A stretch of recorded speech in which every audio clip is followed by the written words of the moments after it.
Aquí veis el esquema de cómo funciona un generador de rayos X y este es el esquema que aparece en el manual del SERAM. Lo único que yo lo que he hecho ha sido modificarlo un poco, ampliarlo para que aparezca más información y que sea más difícil que nos pillen en una pregunta relacionada con esta parte del equipo de rayos X. Si os dais cuenta, un generador se puede ver de dos formas distintas. Por un lado tenemos lo que sería la zona de bajo voltaje y la zona de alto voltaje. La zona de bajo voltaje, como veis aquí, es una zona que incluye el autotransformador, el compensador de línea, el control de corriente, el circuito del filamento y el temporizador. Entonces, estos serían todos los elementos que nos aparecen en la zona de baja. Luego la zona de alta, que es la que va a proporcionar la corriente al tubo y la que va a proporcionar esa diferencia de potencial en el momento del disparo, está compuesto por el transformador de alta, que lo tendríamos aquí, está compuesto por el rectificador, que vendría a continuación, y luego el circuito del tubo, que sería aquel cableado que es necesario para llevar la corriente desde el cátodo hasta el ánodo. Y veis que está enganchado al ánodo por aquí y que termina en el filamento, es decir, en el cátodo por aquí. Entonces, dicho esto, además, también lo podemos ver en otros esquemas, como que un generador tiene lo que se llama el circuito del tubo, lo que es el circuito que va a enviar los electrones hacia el ánodo, y el circuito del filamento, es decir, el cableado necesario para poner incandescente este filamento. Entonces, en cualquier caso, ¿cómo empieza todo esto? Empieza viniendo la corriente desde la calle, desde la línea, y lo primero que hacemos es llegar al compensador de línea, que lo que va a hacer es mantener constante estos 220 voltios que necesita el siguiente elemento, que es este bobinado simple que hay aquí, que es el autotransformador. ¿Cuál es la misión del autotransformador? Estamos en la zona de baja. La misión del autotransformador es, por un lado, en el caso de la corriente que va a enviar al circuito de alta tensión, va a proporcionar un voltaje variable, como vemos aquí, que suele ser de 100 a 400, con lo cual bajará el voltaje o lo subirá en función del kilovoltaje que nosotros hayamos elegido, y en función de ese kilovoltaje, pues mandará, por ejemplo, imaginaros 400 voltios, ¿no? Hemos metido a toda caña. Esos 400 voltios van a pasar al transformador de alta tensión, y este transformador de alta tensión, que ya tiene un bobinado doble, lo que va a hacer es que esta tensión proporcionada por el autotransformador es amplificada al orden de, si aquí estamos en voltios, pues amplificará al orden de kilovoltios, teniendo en cuenta que el factor de amplificación suele ser entre 501 y 1001.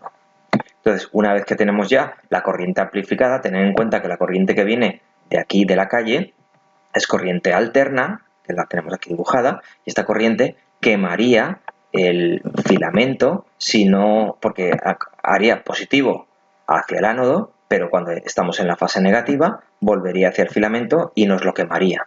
Si le aplicamos a este filamento corrientes del orden de 25 a 150 kilovoltios, que es lo que necesitamos para que los electrones se dirijan rápidamente y choquen contra el ánodo.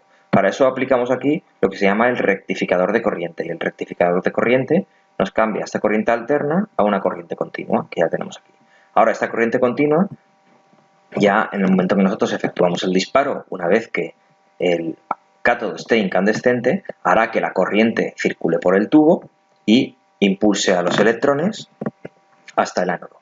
Esto es en lo que se refiere a la zona de alto voltaje, o es el circuito de alta, que sería esto, ¿no? Aquí tenemos que decir que en esta zona del autotransformador es donde nosotros vamos a seleccionar el voltaje, y en función del selector de voltaje que irá en esta zona, pues habrá más voltaje o menos voltaje. Y además, en esta zona también encontraremos lo que se llama el interruptor, el reostato o el temporizador, que nos va a decir durante cuánto tiempo mantenemos activado este circuito, es decir, cuánto tiempo va a durar nuestro disparo. Eso, en general, cómo funciona esta parte de aquí. La parte de alto voltaje, o la parte en la que nosotros vamos a proporcionar al tubo el voltaje necesario, la diferencia de potencial para producirse el disparo. Pero para que se produzca el disparo es necesario que la zona de bajo voltaje proporcione electrones en el filamento, es decir, en el cátodo. Y para esto, el autotransformador proporciona un voltaje fijo, es decir, disminuye el voltaje a 100 y este voltaje lleva al conmutador, este de aquí, a esta resistencia que es realmente el control de corriente del filamento, y esta resistencia lo que hace es que va variando la resistencia de la corriente que va pasando por aquí y va variando el miliamperaje. Y además de variar el miliamperaje, lo que va a hacer también es, cuando llegue al circuito de baja tensión, esta corriente con 100 voltios y con un miliamperaje diferente en función del miliamperaje que nosotros hayamos elegido, por eso nosotros variaremos la resistencia y al variar esa resistencia variaremos el miliamperaje. Cuando esa corriente con un miliamperaje variable y con un con un voltaje de unos 100 voltios, lo que haremos es disminuirlo. En este caso, veis que el filamento, el primario del transformador de baja, tiene más espiras que el secundario del transformador de baja. Entonces, se disminuye la tensión a 10-24 voltios. Entonces, estos 10-24 voltios, a los amperios que nosotros hayamos seleccionado, va a provocar una mayor o menor incandescencia del filamento. A mayor incandescencia, más cantidad de electrones habrá esa nube y cuando nosotros efectuamos el disparo, mayor número de electrones se impulsarán contra el ánodo y proporcionalmente mayor número de rayos X saldrán de este ánodo y de este tubo para formar luego el haz de radiación útil. Entonces, más cosas que aparecen en este esquema, por ejemplo, si veis esta numeración, que lo tenemos aquí en rojo, el número 1 corresponde al bobinado primario del transformador de alta, el número 2 es el bobinado secundario, y en este caso daos cuenta que el bobinado primario es más pequeño, el bobinado secundario es más grande, puesto que tenemos una amplificación. Esta amplificación que se ve aquí en el esquema no es real, porque ya os he dicho por cada espira tendríamos entre 500 y 1000 en el secundario del transformador de alta. Y en el transformador de baja, lo que tenemos el primario del transformador de baja, que en este caso es más alto que el secundario del transformador de baja. La relación es mucho más baja, puesto que solamente tenemos que bajar desde 100 voltios hasta más o menos entre 10 y 24. Y luego tenemos unas cosas también que es importante. El selector de kilovoltaje, en este caso, nos permite seleccionar los kilovoltios de uno en uno. Sin embargo, el selector de miliamperaje, es decir, cómo variamos la resistencia, esto nos lo va a hacer a pasos. No vamos a poder elegir el miliamperaje de uno en uno, sino que normalmente, por ejemplo, aquí tenéis de 50, 100, 200, 300, así hasta 1500, que son los miliamperajes de los tubos más potentes.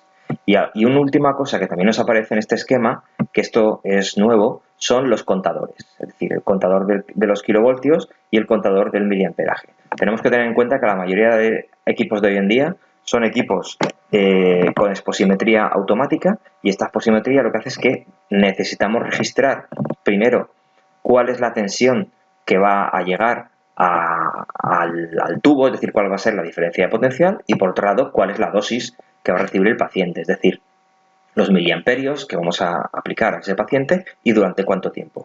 Entonces, el contador de kilovoltaje normalmente se coloca antes del primario del transformador de alta, con lo cual realmente lo que estamos haciendo es un precontaje, porque lo que estoy haciendo es ver cuántos kilovoltios, cuántos voltios van a llegar a este primario, y sabiendo la amplificación, pues sabré cuántos son los kilovoltios que van a llegar al tubo. Entonces, este se coloca aquí. Y por otro lado, el contador de miliamperios, este lo tenemos que colocar en el circuito de alta, porque lo que vamos a medir es cuál es la corriente que va a circular por ese tubo. Y esa corriente, es decir, los miliamperios que van a circular y durante cuánto tiempo, los vamos a contar con este contador. Y con esto, más o menos, es lo que diríamos de resumen de este esquema de un generador de equipos de rayos X.